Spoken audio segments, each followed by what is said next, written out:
Hello and welcome to next lesson. This time we're going to learn how to draw water, and this time I brought a couple of reference pictures that I saw from other people and that I liked for explaining what I want to explain. But, well, back to the water. In this case, curves will be rounder, smoother, and won't have any sharp edges. These are the examples that I want to briefly show you of how I want the results to be. Obviously, it won't be that professional because my aim is to show you how to slightly do that effect that I have been learning by myself. And it's basically that. We want a more natural result.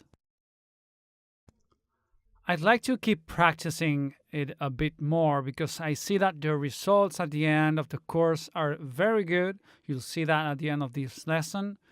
But in itself, what you can appreciate is the tone change from blue to white to a darker blue. Also a change of tones towards green, etc. The more you play with that color palette, the better it will be. It doesn't have to be necessarily only blue tones, so you can also play, as I was saying, with the fact that water has some transparency, which will make it easier for us to use the eraser to avoid some color zones. I also want to tell you that in this case, besides overlay and screen, we could find that we can include other blending modes, like for example, multiply. And I want you to bear in mind that water beams are an important feature when representing it, because it's a fundamental part of this element. The refraction it produces is quite characteristic of water, and as we see in the reference image, it's a bit less natural because water doesn't usually adopt those weird forms. But we're going to try to make it more like drops, or, well, it can also be the motion it implies. I'm going to change the color like before so you can see what Control U does, and that water can take other forms, and I'm going to take as a reference the image on top so you can see how this could be created. As you see, I'm making these quite irregular forms, but there's no sharp edges, they're all round, and what I'm doing is creating, using the brushes, a series of color layers like dark blue, light blue, and this one that's even lighter, and the light and dark ones would be the base of water. Then the third lighter tone we're using is for the reflections that we'll be adding later. Remember, we also have the filters. We can use at any point a blending mode of multiply or overlay on one of the top layers, and this way we'll give it a bit more depth to the image. And little by little, what we're doing here is filling the narrow parts with dark tones, which are the parts that we want to highlight and have more transparency. I'm assuming that we're using a gray background, so the darker parts of the drawing are the translucent ones, which in this case you could see the gray background, and that's why you would have those darker zones. We have to consider the color of the water. The fact that it's blue is a mere reflection of the container in which it is. And I'm using blue because it's the color we usually relate to the water when representing it. It's the first thing that pops into our minds. For example, when as kids we were told to draw a glass of water or maybe the sea, it's always blue that comes into our minds. And look, we're almost there with the results of what we want to do.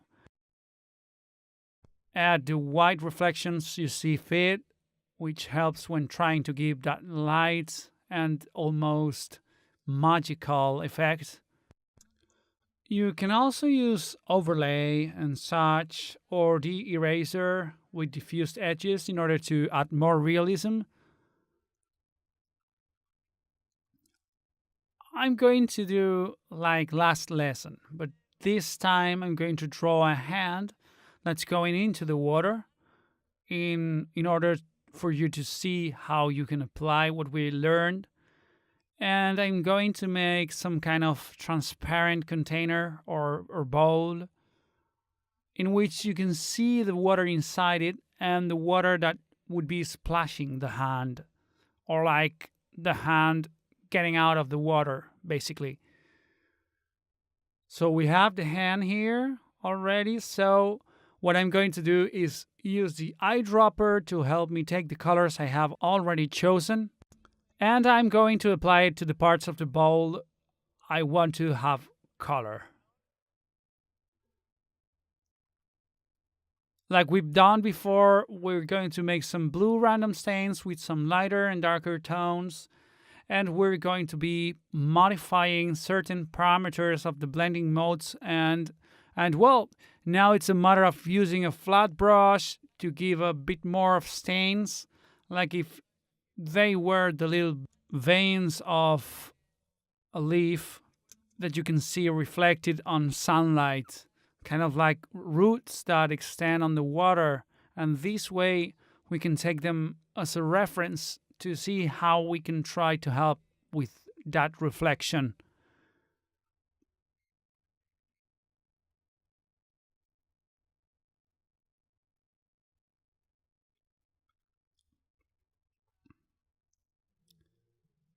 Remember to use the white dots that are lighter, which are the ones that are going to help us give that peculiar brightness to get a more realistic water.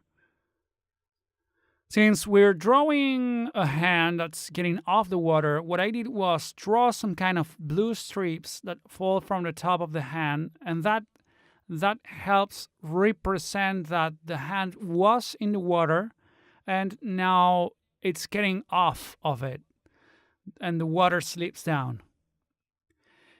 And we're almost there with the bowl. The only thing that I'm doing is creating some more random bright zones. If you look closer, you'll realize it's just white strips being drawn along the bowl. And they're quite irregular lines that help us give that sense of motion to the water that we're looking for.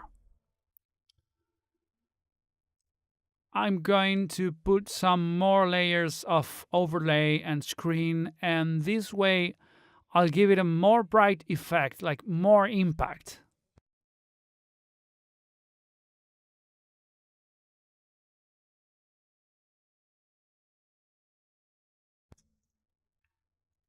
And the top part of the hand is a bit flat, so I'm going to erase a bit in order to avoid that it looks a bit plasticky, like surreal, fake.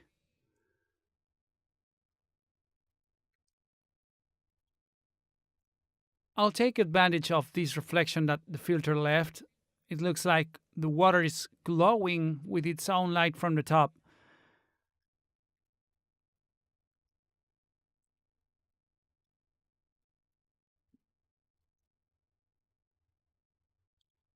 And now it's just a matter of darkening the parts in which the hand would be behind it, because we have to remember that the element we're doing now is translucent. So we should be able to see part of the hand that we lost because of it being in contact with the blue zone of the water.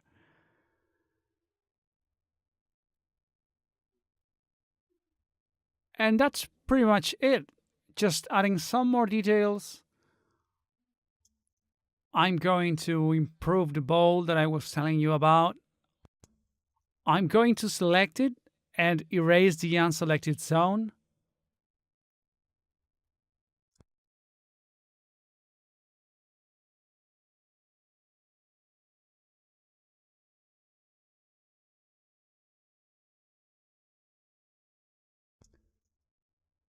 And erasing certain zones with a harder eraser, we would get this effect on top. Let's do a recap like we did with the fire, but this time with water. So first we drew an irregular form, then filled it with a selection of flat colors, alternating between diffused and fully saturated brushes. And remembering to create those reflection zones using the white color.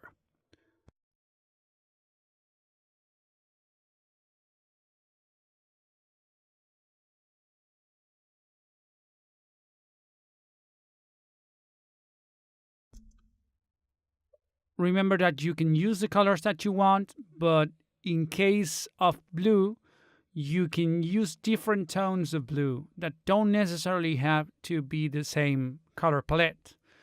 And last, you can toy around with the filters we already know, like multiply or screen or overlay, which are the ones that are going to help us make any change or cause a more realistic effect. And then you have Control U, which basically will help you alternate colors in case you want to play around with them. So that's all for this lesson, and I hope you enjoyed it.